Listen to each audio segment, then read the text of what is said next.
Mari kita sembah Tuhan. Rala pasyande tiada janji.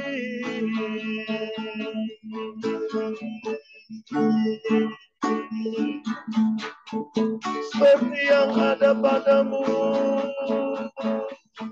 ya Tuhan. Haleluya.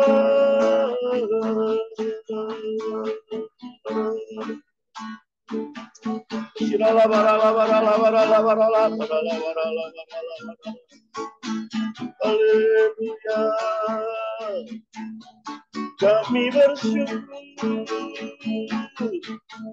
kami menyembahmu. Engkau ajaib. Haleluya. Shirala pataka ya rala barala barala barala barala barala barala barala barala barala. Yesus, Yesus.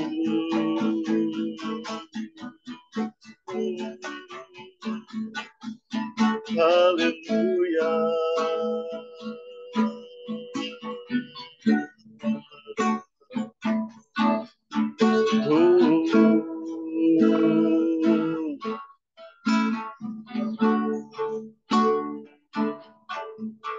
Engkau Allah kami yang hidup,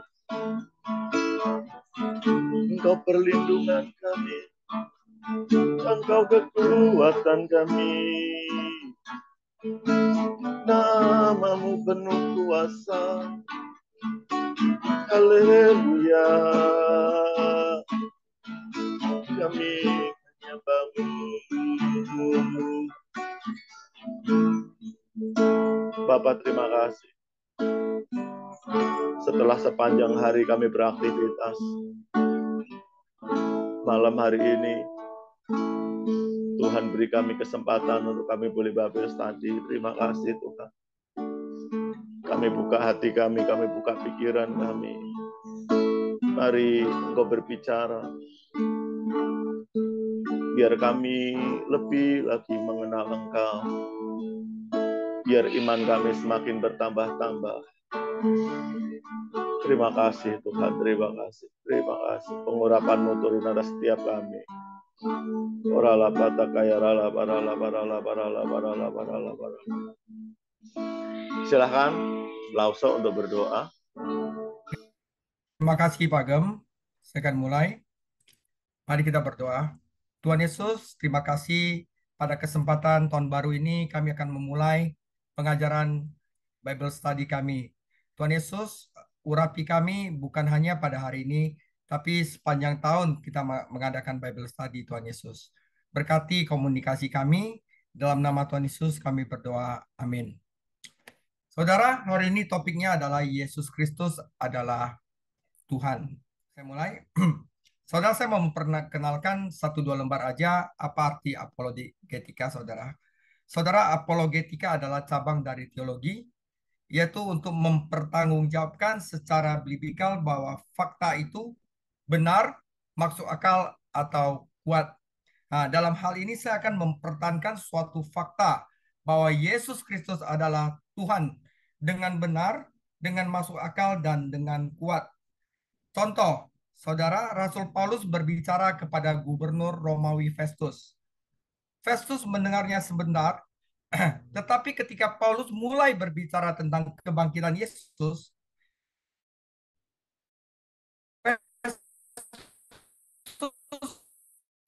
berpikir itu adalah hal yang 6 ayat 24. Sementara Paulus mengemukakan semuanya itu untuk mempertanggungjawabkan pekerjaannya, berkatalah Festus dengan suara keras, "Engkau gila, Paulus. Ilmumu yang banyak itu membuat engkau gila." Tetapi Paulus menjawab, "Aku tidak gila, Festus yang mulia. Aku mengatakan kebenaran dengan pikiran yang sehat." Saudara, itu adalah apologetika.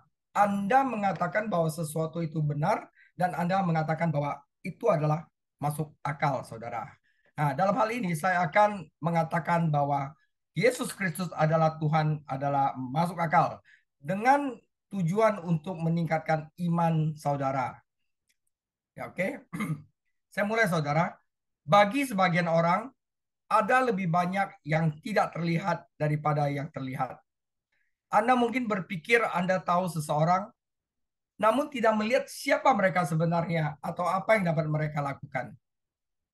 Saudara, seseorang yang dibesarkan di satu gang dengan Anda menjadi penulis terkenal misalnya. Misalnya di Tanah Abang di kebun kacang ada seorang yang dulunya itu jorok gitu ya, tiba-tiba menjadi penulis terkenal. Dan Anda berseru, saya tidak tahu bahwa dia memiliki talenta itu di dalam dirinya. Mungkin seorang yang Anda kenal sebagai anak yang jorok dan dekil di kampung Anda akhirnya menjadi pengkhotbah terkenal. Dan Anda berkata, wow, saya tidak pernah menduganya. Jika Anda tumbuh bersama orang-orang ini atau sering bertemu mereka, Anda merasa mengenal mereka dan Anda cenderung mengenal mereka dengan sangat biasa. Bahkan ketika mereka melakukan hal-hal yang di luar biasa, Anda mungkin masih sulit dipercaya bahwa mereka semua sehebat itu, saudara. Nah, saudara, sesuatu yang sulit dipercayai. Jika Anda sulit mempercayai bahwa seseorang yang Anda kenal sebagai orang biasa saja tetapi memiliki bakat yang luar biasa, maka betapa sulitnya untuk percaya bahwa anak tukang kayu yang tumbuh di desa kecil di Nazaret adalah sebenarnya Tuhan, saudara. Nah, saudara, menurut One Ministry for Israel, 99% orang Yahudi tidak mengakui bahwa Yesus Kristus adalah Tuhan, saudara. 99% tahun 2022, saudara. Saudara, ini ada satu lagu judulnya Mary Did You Know. Jadi kalau saudara di YouTube buka lagu ini, mungkin bisa coba dengar. Liriknya seperti ini. Maria, tahukah Anda bahwa bayi laki-laki Anda suatu hari akan berjalan di atas air, akan menyelamatkan dunia, akan memberikan penglihatan kepada orang buta, akan menenangkan badai dengan tangannya. Oh Maria, tahukah Anda, saat Anda mencium bayi Anda sedang mencium wajah Tuhan. Maria, tahukah Anda bahwa laki-laki Anda adalah Tuhan dari semua ciptaan? Suatu hari akan memerintah bangsa-bangsa, adalah anak domba surga yang sempurna. Oh Maria, Maria, tahukah Anda? Nah, saudara, kisah Yesus. Yesus dibesarkan di kota Nazaret. Tetangganya mengira mereka mengenal Yesus dengan cukup baik. Mereka pikir mereka mengenal keluarganya dengan cukup baik. Mereka melihat Yesus tumbuh dewasa dengan anak-anak desa lainnya. Mereka melihat Yesus bekerja dengan kayu di tempat tukang kayu, saudara. Dia melihat Yesus mancing di Danau Galilea waktu kecil. Tetapi kira-kira pada Yesus berusia 30 tahun, dia meninggalkan kehidupannya yang tenang dan biasa di Nazaret dan mulai mengajar dan melakukan mujizat di beberapa kota terdekat. Cerita tentang Yesus mulai hanyut dan terdengar kembali ke kampung halamannya. Dan orang-orang Nazaret terkejut, saudara. Mereka pasti berpikir, orang ini Yesus, seorang guru yang pintar dengan kekuatan ajaib. Bagaimana itu bisa terjadi, saudara? Kami mengenal orang ini sejak dia memakai popok. Kami sudah menyaksikannya bermain di tepi Danau Galilea. Kami telah mendengarnya tertawa. Kami mendengarnya menangis. Kami telah melihatnya menggergaji kayu. Dia berkeringat di dahinya. Ada kotoran di bawah kukunya. Sama seperti orang lain yang bekerja dengan tangan. Sulit dipercaya bahwa Yesus adalah orang-orang yang istimewa. Seperti kabar mengenai pengajarannya dan mujizat-mujizat yang luar biasa yang terus mengalir kembali ke Nazaret. Kemudian suatu hari Yesus datang kembali ke kampung halamannya, saudara. Penduduk setempat sangat ingin mengetahui apakah bocah kampung itu benar-benar hebat seperti rumor yang diklaim. Mereka memadati tempat pertemuan mereka, sinagoga, untuk mendengarkan dia. Ketika dia berbicara, mereka takjub. Mereka benar-benar mengejutkan, dia benar-benar mengejutkan mereka sampai mereka harus mengakui. Tetapi kemudian kebiasaan mental lama mereka, dan rasa keakraban dan pikiran lama tentang dia mengambil alih. Mereka kecewa dan menolak dia. Bagaimana mungkin anak yang dekil ini? Bagaimana mungkin orang yang dulu hidup sama kita adalah sesungguhnya adalah Tuhan? Saudara, ketidakpercayaan menutupi hati dan realitas yang ada, saudara. Matius 13 ayat 54. Setibanya di tempat asalnya, Yesus mengajar orang-orang di situ di rumah ibadat mereka. Maka takjublah mereka dan berkata, dari mana diperolehnya hikmat itu dan kuasa untuk mengadakan mujizat-mujizat itu? Bukankah ia anak tukang kayu? Bukankah ibunya bernama Maria dan saudara-saudarinya Yakobus, Yusuf, Simon, dan Yudas? Dan bukankah saudara-saudaranya perempuan semuanya ada bersama kita? Jadi dari mana yang diperolehnya semuanya itu? Lalu mereka kecewa dan menolak dia. Saudara, orang-orang Nazaret tahu persis seperti apa rupa Yesus. Dan penampilannya tidak membuat mereka terkesan. Mereka mengenal keluarganya. Dan keluarganya itu tidak membuat mereka terkesan. Tidak ada keraguan tentang itu. Pikir orang kampung. Yesus adalah manusia sama dengan kita semua. Tidak ada yang istimewa dari dia. Mereka benar bahwa Yesus sama manusianya dengan siapapun. Tetapi mereka salah mengira bahwa dia bukan orang istimewa. Mereka begitu sibuk melihat Yesus sebagai salah satu dari mereka, sehingga mereka tidak bisa melihatnya lebih dari itu. Orang-orang Nazaret bukan satu-satunya yang kesulitan mengenali Yesus sebagai Tuhan. Yohanes 7 ayat 5, sebab saudara-saudaranya sendiri pun tidak percaya kepadanya. Saudara, suatu kali ketika Yesus berbicara secara pribadi dengan murid-muridnya, dia berkata, Yohanes 14 ayat 7. Sekiranya kamu mengenal aku, pasti kamu juga mengenal Bapakku. Sekarang ini kamu mengenal dia dan kamu telah melihat dia. Kata Filipus kepadanya, Tuhan, tunjukkanlah Bapa itu kepada kami. Itu sudah cukup bagi kami. Kata Yesus kepadanya, telah sekian lama aku bersama-sama dengan kamu Filipus, namun engkau tidak mengenal aku. Barang siapa telah melihat aku, ia telah melihat Bapa. Bagaimana engkau berkata, tunjukkanlah Bapa itu kepada kami. Percayalah kepadaku bahwa aku di dalam Bapa dan Bapa di dalam aku. Atau setidak-tidaknya percayalah karena pekerjaan-pekerjaan itu sendiri. Jadi saudara, seolah-olah Yesus berkata kepada murid-muridnya, Anda sedang meminta saya untuk menunjukkan Tuhan kepada Anda, buka matamu. Apa kamu tidak mengenali aku? Jika Anda telah melihat aku, Anda telah melihat Tuhan. Bagaimana para murid diharapkan untuk mengenali Yesus dengan wajah tukang kayu dan guru-guru ini? Dan bagaimana mereka bisa diyakinkan untuk mengenali Yesus sebagai Tuhan? Saudara, di sini Yesus menunjukkan dua bukti yang kuat yang seharusnya membuatnya dengan jelas. Yesus adalah Tuhan karena perkataannya dan perbuatannya, saudara. Pertama saya akan bahas perkataannya. Saudara, tidak ada seorang pun yang bertemu Yesus memiliki keraguan bahwa dia sepenuhnya manusia. Dia lapar, dia berkeringat, dia capek, ya. Namun ada sesuatu yang lebih dari manusia tentang dia. Dia mengajar dan mengadakan mujizat sambil berkata-kata hal-hal yang hanya dapat dikatakan oleh Tuhan dan melakukan hal-hal yang hanya dapat dilakukan oleh Tuhan. Kebenaran tentang Yesus adalah ini. Yesus sama manusiawinya seperti Anda atau saya, dan pada saat yang sama dia adalah Tuhan seperti Allah Bapa. Itulah kebenaran. Tetapi tidak semua orang saat itu mempercayainya. Dan sampai hari ini tidak semua orang Kristen pun mempercayainya.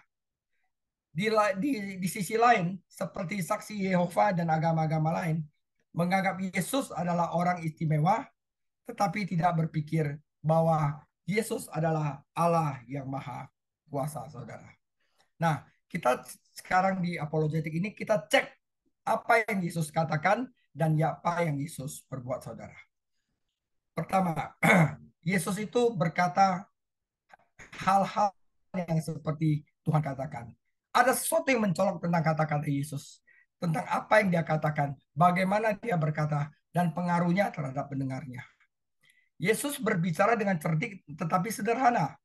Dia memiliki wawasan luar biasa ke dalam kebenaran yang mendalam. Namun dia bisa mengajarkan hal-hal ini dengan kata-kata sederhana dan cerita yang sangat berpengaruh. Ketika para ahli berpendidikan mencoba menanyainya dan membuatnya bingung atau menjebaknya untuk mengatakan sesuatu yang bodoh, dia selalu memiliki jawaban yang sempurna. Orang paling pintar tidak bisa mengecewakannya, namun orang paling sederhana bisa mendapat manfaat dari pengajarannya.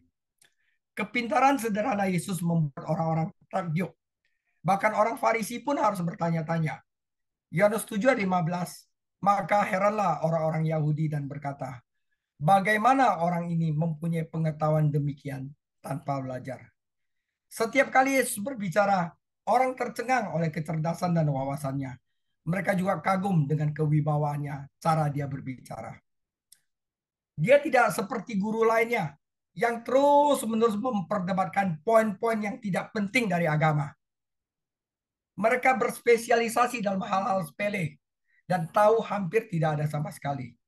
Mereka tidak lihat gambaran besarnya ketika mereka berbicara, itu tidak dengan otoritas yang sebenarnya. Tetapi betapa bedanya ketika Yesus berbicara. Alkitab mengatakan bahwa ketika Yesus selesai menyampaikan khotbahnya di bukit, Matius 7 ayat 28, dan setelah Yesus mengakhiri pertanyaan ini, takjublah orang banyak itu mendengar pengajarannya. Sebab ia mengajar mereka seperti orang yang berkuasa, tidak seperti ahli-ahli Taurat mereka. Begitu imam kepala dan orang Farisi mengirim beberapa penjaga untuk menangkap Yesus ketika dia berbicara di bait suci. Tetapi para penjaga yang sungguh-sungguh mendengarkannya tercengang oleh Yesus. Yohanes 7:45. Maka penjaga-penjaga itu pergi ke imam-imam kepala dan orang-orang Farisi yang berkata kepada mereka, mengapa kamu tidak membawanya? Jawab penjaga-penjaga itu, belum pernah seorang manusia berkata seperti orang itu. Tidak ada yang pernah berbicara seperti Yesus berbicara. Tidak ada yang berani mengatakan hal-hal yang Yesus katakan. Saudara, Lukas 7 ayat 48. Lalu ia berkata kepada perempuan itu, dosamu telah diampuni. Saudara, itu kata-kata Tuhan, saudara. Dan mereka yang duduk makan bersama dia berpikir dalam hati, siapakah dia ini sehingga ia dapat mengampuni dosa? Bagaimana dia bisa mengatakan dosamu sudah diampuni? Saudara, dia tidak bisa mengatakan itu kecuali dia adalah yang paling tersinggung.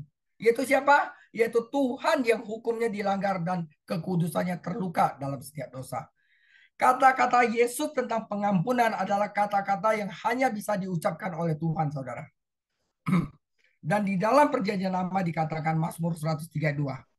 Pujilah Tuhan, hai jiwaku, dan janganlah lupakan segala kebaikannya. Dia yang mengampuni segala kesalahanmu, yang menyembuhkan segala penyakitmu. Siapa yang bisa mengampuni dosa kita? Hanya Tuhan, dan Yesus mengatakan ini, saudara.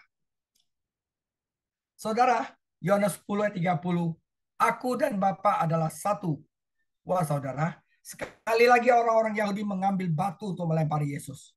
Kata Yesus kepada mereka, banyak pekerjaan baik yang berasal dari Bapakku yang kuperlihatkan kepadamu.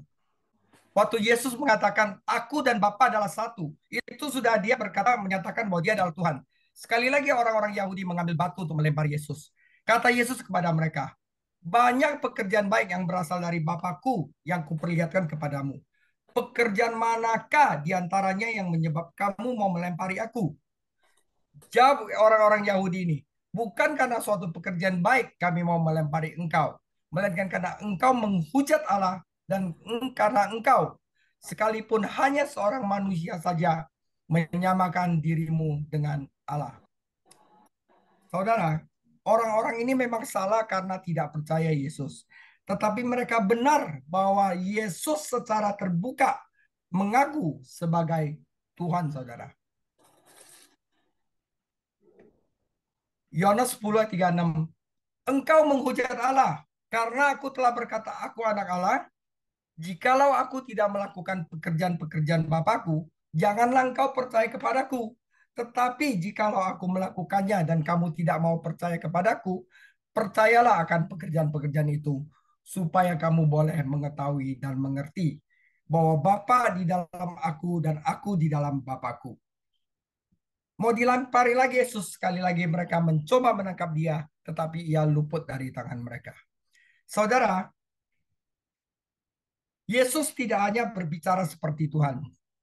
Dia bertindak seperti Tuhan. Jika Anda membaca Perjanjian Baru, Injil Matius, Markus, Lukas, Yohanes, Anda akan melihat bahwa Yesus berbicara dan bertindak seperti Tuhan. Jika Anda tidak melihat itu, lakukanlah. Lihatlah perbuatan-perbuatan yang Yesus lakukan. Saudara, bagaimana bisa siapapun selain Tuhan mengadakan mujizat seperti itu? Yesus mengusir setan dan berjalan di atas air. Dia memberi penglihatan kepada yang buta, memberi pendengaran kepada yang tuli, membuat orang bisu berbicara, menyembuhkan yang lumpuh, bahkan membangkitkan orang mati. Bahkan sebelum mempelajari dengan cermat arti masing-masing mujizat individu, dampak keseluruhan dari melihat hal-hal yang Yesus lakukan adalah luar biasa. Kekuatan supranatural, yaitu kekuatan yang hanya datang dari Tuhan sendiri. Jika kesan keseluruhan dari perbuatan Yesus masih belum meyakinkan bahwa dia adalah Tuhan, Anda harus baca Alkitab lebih teliti lagi. Lihatlah lebih dekat daripada beberapa detail. Jadi saudara, jika Anda baca Alkitab, jangan hanya baca seperti ritual aja, tetapi renungkan apa yang Anda baca. Anda barusan mendapat hasil dari itu. Saudara, lihatlah beberapa mujizat khusus Yesus dalam Injil Perjanjian Baru dan perhatikan bagaimana mereka sesuai dengan pekerjaan Tuhan yang Maha Kuasa yang dijelaskan dalam Perjanjian Lama. Saudara, ini saya akan memberikan beberapa contoh dari mujizat Yesus, dan di dalam Perjanjian Lama mujizat Yesus itu menandakan bahwa yang melakukan ini adalah Tuhan. Markus 4 ayat 39. Ia pun bangun, menghardik angin dan berkata kepada danau itu, "Diam, tenanglah." Maka angin itu reda dan danau itu menjadi teduh sekali. Lalu ia berkata kepada mereka, "Mengapa kamu begitu takut? Mengapa kamu tidak percaya?" Mereka menjadi sangat takut dan berkata kepada seorang yang lain, "Siapa gerangan orang ini?"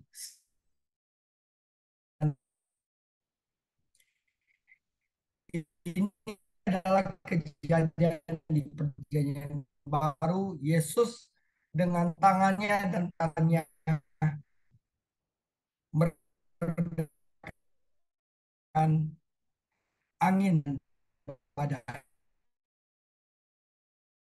Nah, di dalam Mazmur 89 ayat 8, Tuhan Allah, siapakah seperti Engkau Tuhan, dan keselamatan di sekeliling kita, kecongkakan laut, dan pada waktu naik gelombang-gelombangnya, Engkau juga yang meredaknya. Di dalam Perjanjian Lama, hanya Tuhan yang dapat memerintah kecongkakan laut dan meredakannya. Air itu telah menjadi anggur. Yesus membuat air menjadi anggur. Setelah itu, waktu Tuhan Yesus memberi makan 5.000 orang dengan 5 roti 2 ikan. Dan setelah ia mengambil 5 roti dan 2 ikan, ia menengadah ke langit dan mengucap berkat. Lalu memecah-mecahkan roti itu dan memberikannya kepada murid-muridnya, supaya dibagi-bagikan kepada orang-orang itu. Begitu juga kedua ikan dibagi-bagikannya kepada semua orang.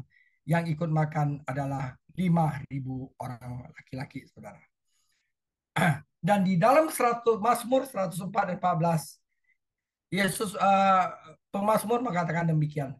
Engkau yang menumbuhkan rumput bagi hewan dan tumbuh-tumbuhan yang diusahakan manusia, yang mengeluarkan makanan dari dalam tanah.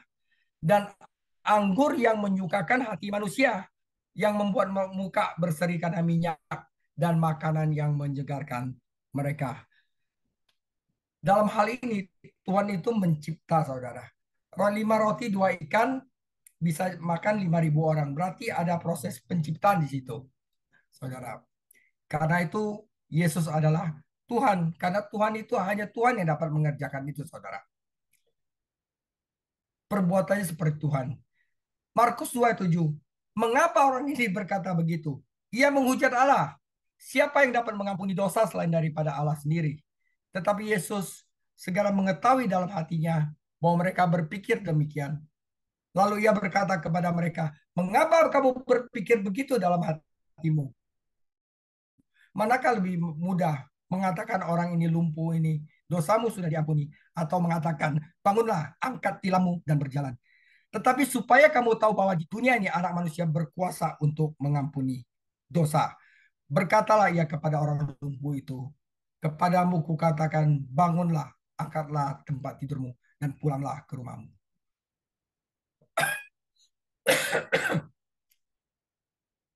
Mazmur 132. Pujilah Tuhan hai jiwaku dan jangan lupakan segala kebaikannya. Dia yang mengampuni segala kesalahanmu, yang menyembuhkan segala penyakitmu. Saudara, jika Anda bertanya apakah Alkitab terlalu melebih-lebihkan mujizat Tuhan Yesus, saudara, Alkitab tidak melebih-lebihkan mujizat Tuhan Yesus. Sebaliknya, Alkitab itu tidak menulis sebagian besar mujizat Tuhan Yesus yang lakukan. Mujizat-mujizat yang dijelaskan dalam Alkitab memang menakjubkan, tetapi itu hanya sebagian. Saudara, Yohanes 20 ayat 30-31. Memang masih banyak tanda lain yang dibuat Yesus di depan mata murid-muridnya yang tidak tercatat di dalam kitab ini. Tetapi semua yang tercantum di sini yang telah dicatat adalah supaya kamu percaya bahwa Yesuslah Mesias, Anak Allah, dan supaya kamu oleh imanmu memperoleh hidup dalam namanya. Saudara, Yesus berbicara dan bertindak seperti Allah. Jadi Anda tidak bisa hanya berpikir bahwa dia adalah seorang nabi agung atau guru moral yang bijaksana. Anda harus menerima Yesus sebagai juru selamat dan Tuhan, atau Anda harus menolaknya sebagai pembohong atau orang gila. Percaya dia ada Tuhan atau tidak sama sekali. Jika Anda hanya berpikir bahwa Yesus adalah seorang guru moral yang hebat, yang mengajarkan moral dan perilaku baik kepada manusia, saudara, sorry to say, Anda sama sekali tidak mengerti apa yang Yesus katakan dalam Injil. Tetapi jika itu yang Anda katakan, Anda secara sederhana mengabaikan apa yang dikatakan Yesus. Nah, di sini dikatakan, saya kutip dari Mere Christianity, bahwa saudara, tidak ada, there is no halfway house and there is no parallel in other religion. Saudara, jika Anda pergi kepada Buddha dan bertanya dia, apakah Anda adalah anak dari Brahma? Dia akan mengatakan, anakku, Anda ada di dalam lembah ilusi. Jika Anda pergi ke Socrates yang bertanya, apakah Anda Zeus? Maka kemungkinan besar Socrates akan tertawa kepada kamu. Jika kamu tanya Konfusius, di manakah surga? Saya rasa dia akan berkata, Anda bertindak tidak sesuai dengan alam. Saudara, tetapi Yesus mengatakan, akulah jalan dan kebenaran dan hidup. Agama lain tidak mengajarkan bagaimana cara datang ke surga. Tetapi Yesus mengatakan, akulah jalan ke surga, saudara. Jika Anda tanya kepada Konfusius, dia bingung jalan ke surga gimana. Jika Anda tanya kepada Socrates, dia tidak tahu bagaimana ke surga. Jika Anda tanya Buddha, dia hanya bisa menunjukkannya, tetapi dia tidak bisa memastikan Anda ke surga. Hanya Yesus yang berkata, akulah jalan kebenaran dan hidup. Jadi saudara, kalau kita mengatakan Yesus hanya memberikan satu pengajaran bagaimana cara hidup dengan baik, itu di luar kekristenan, saudara. Kita tidak bisa mengatakan bahwa Yesus itu adalah guru moral yang baik. Dia tidak mengatakan itu. Dia tidak memberikan efek kepada orang yang mengatakan seperti itu. Saudara,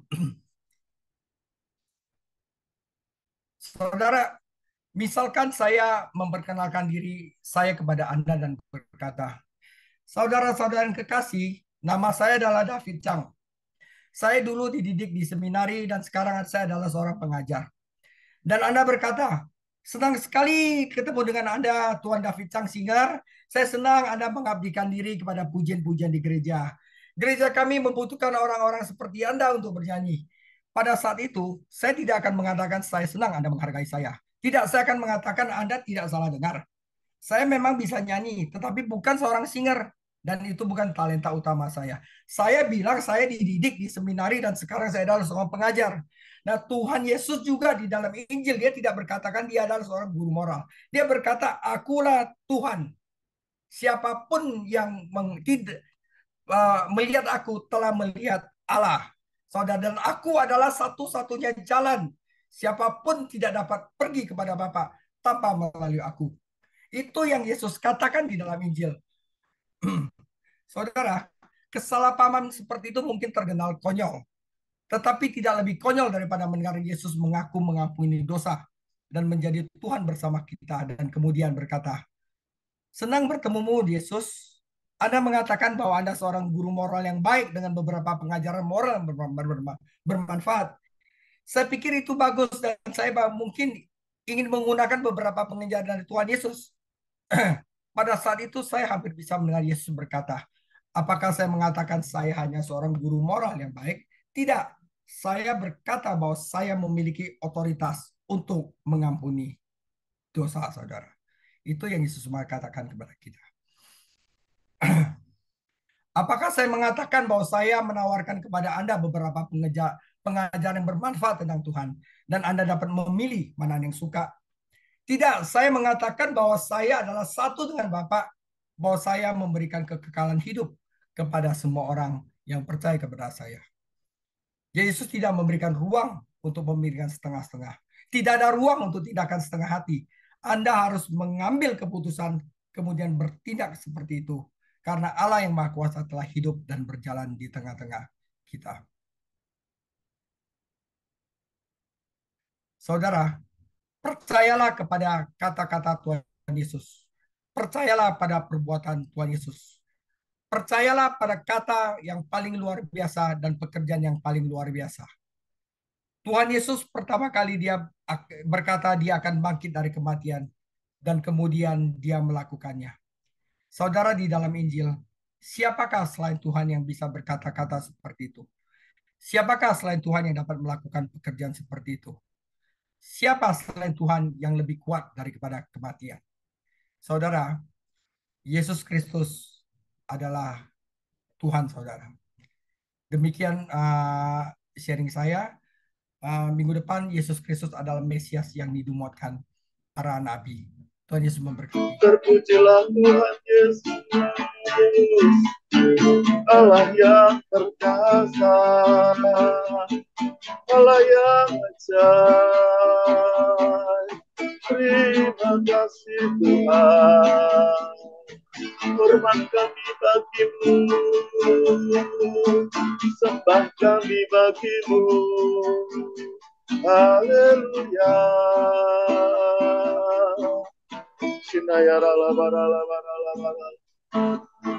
Bapak, terima kasih, kami bersyukur malam hari ini kami boleh belajar tentang Yesus adalah Tuhan dan Engkau melawat setiap kami. Hamba-Mu berdoa, Tuhan, biar setiap kami boleh mengalami hal-hal yang spiritual daripada Engkau. Engkau menunjukkan kuasa-Mu, Engkau menunjukkan pribadi-Mu, pribadi lepas pribadi kepada setiap kami. Ora pata kaya rala barala barala barala barala barala barala barala barala barala barala. Roh Kudus lawat, lawat, lawat, lawat, lawat, lawat. Lawat, lawat, lawat, kuasa-Mu turun, kuasa-Mu turun. Menjamah, melawat. Ora pata kaya rala barala barala barala barala barala barala barala barala. Biar setiap kami boleh yakin 100% bahwa Yesus adalah Tuhan. Yesus adalah benar Allah yang menjelma menjadi manusia. Ora pata kaya rala barala barala barala barala barala barala barala barala barala. Tanpa tuntunan-Mu ya Roh Kudus, kami nggak akan ngerti. Tanpa campur tangan-Mu, kami nggak bisa ngerti ini. Tetapi malam hari ini, Engkau melawat setiap hati kami. Engkau melawat setiap pribadi kami. Jamah, jamah, jamah. Terima kasih, terima kasih, terima kasih, terima kasih, terima kasih, terima kasih, terima kasih, terima kasih, terima kasih. Engkau lihat kerinduan setiap kami untuk memiliki pengalaman spiritual yang daripada Engkau. Roh Kudus lawat, Roh Kudus lawat, lawat, lawat. Terima kasih. Kami rindu Engkau, kami rindu Engkau, kami rindu Engkau.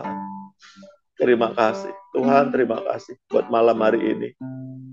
Engkau mengetahui setiap masalah persoalan yang kami hadapi dan semuanya kami serahkan ke dalam tangan-Mu ya Tuhan. Dan kami mau mengucap syukur dalam segala hal. Karena kami tahu nggak ada yang kebetulan yang terjadi dalam hidup kami. Biar semuanya kami lakukan, kami kerjakan seperti kami melakukannya untuk-Mu ya Tuhan. Terima kasih, terima kasih, terima kasih Tuhan, terima kasih. Juga kami berdoa malam hari ini untuk Lause Tuhan, berkat-Mu turun berlimpah-limpah atas hamba-Mu ini. Engkau memberkati pelayanannya, Engkau memberkati keluarga hamba-Mu ini, Engkau memberkati pekerjaannya. Terima kasih Tuhan, biar melalui hidup Lause banyak orang dimenangkan, banyak orang dikuatkan, banyak orang diberkati melalui kehidupan hamba-Mu ini. Terima kasih Tuhan, terima kasih. Terima kasih Engkau buat berhasil dan beruntung setiap apa yang dikerjakan, apa yang dilakukannya untuk kemuliaan-Mu ya Tuhan. Terima kasih. Juga berkat-Mu turun atas setiap kami pribadi, lepas pribadi malam hari ini. Berkat rohani, berkat jasmani, Tuhan curahkan, curahkan, memenuhi setiap kami, berlimpah-limpah ya Tuhan. Terima kasih, terima kasih. Dan kami mau akhiri kelas kami malam hari ini dengan menerima berkat yang daripada-Mu ya Tuhan. Terima kasih. Mari Bapak Ibu Saudara rekan-rekan semua angkat kedua tangan hadapan Tuhan.